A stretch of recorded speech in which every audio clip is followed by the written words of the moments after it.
He said he had a plan. He said he had a foolproof plan, and now he is saying today generals are going to come up with a plan. So did he not have a plan to begin with, or does he think that these generals whom he's said don't know much are going to come up with a better plan than he concocted? Well, let me tell you what happens. We're going to defeat ISIS. Donald Trump is committed to that. He's going to work with the military to achieve that. And these statements he made during a campaign some months ago, a year ago, are not controlling. He's going to obviously always work toward that end. He's got priorities. I think his positioning is correct, and he's taking the country in the right direction. Defeat your direct threat and work with allies as much as you can in the region, and to reduce our exposure to military conflict. I guess I'm to gather from that he didn't actually have a plan in 2015, you're having fun with this argument, okay? You can keep talking about it,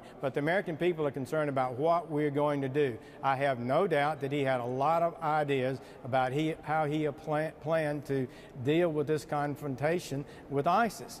And he's going to work with our military generals to firm that up and firm up his ideas and move forward. And I believe we can be successful, and I believe we will be successful. Look, I'm not having fun with it. He said something, and now he's saying something that seems to contradict it, and I'm trying to... Well, it does. You know, you can say it seems to contradict. I don't think it's a fundamental contradiction at all. But you say we're going to defeat ISIS, and Mr. Trump says we're going to defeat ISIS. What is President Trump going to do that the military isn't already trying to do?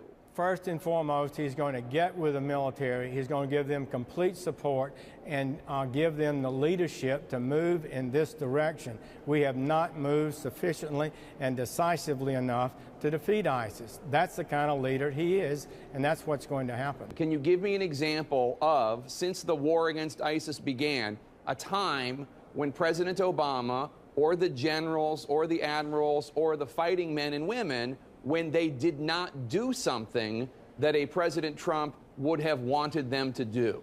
There are a lot of things that are policy decisions that you reach based on the priorities that you have. And I believe that had we unleashed the military and given them more ability to function, they could have been more effective in defeating ISIS already. And I believe we'll be more effective in the future. Donald Trump is committed to that. He's made it clear for months, and he's been consistent on it. It appears that you don't care for when I bring up things that Mr. Trump said before, so I ask this question knowing that... Well, I think what the important thing really is what are we going to do in the future? What did Donald Trump say today? He said he's going to give a priority to defeating ISIS. He says he's going to work with our allies around the region to try to create stability and peace and not be involved in this kind of But I haven't heard conflicts. one example of one thing that would actually be done differently